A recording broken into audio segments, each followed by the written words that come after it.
আমরা সারা পৃথিবীতে যত রকমের সরকার পদ্ধতি আছে এই 55 বছরে আমরা তার সক্রিয় করেছি।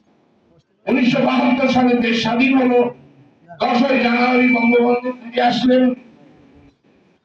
12ই জানুয়ারি তিনি প্রধানমন্ত্রী হলেন, দেশের সংসদীয় পদ্ধতি হলো, এক ধাক্কায় আমরা প্রধানমন্ত্রী তাজউদ্দিনকে উনি ল্যাং মেরে ফেলে দিয়ে অর্থমন্ত্রী বানাই দিলেন। এর জন্য কোন নিয়ম নীতি লাগে নাই।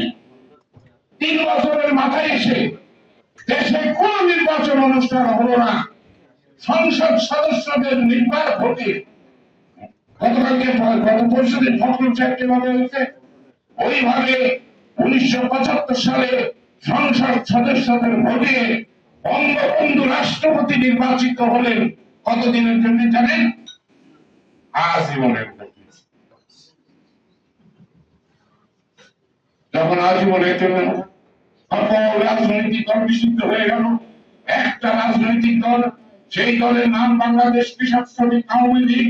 তখন খন্দকার মোশতাক আহমেদ আমাকে বলেছেন, আমি তখন মুজিব ভাইকে জিজ্ঞেস করলাম তুমি যে আজীবনের জন্য প্রেসিডেন্ট হলা, তোমাকে নামানোর পথ কি?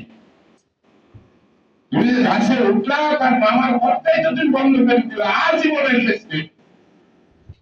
যখন একদলীয় শাসন ব্যবস্থা হয়ে গেল তখন এই দেশে তৈরি হয়ে গেল রাজতন্ত্র। সে সমস্ত সমালোচনা করবো না, আল্লাহ তাকে ব্যস্ত করুক।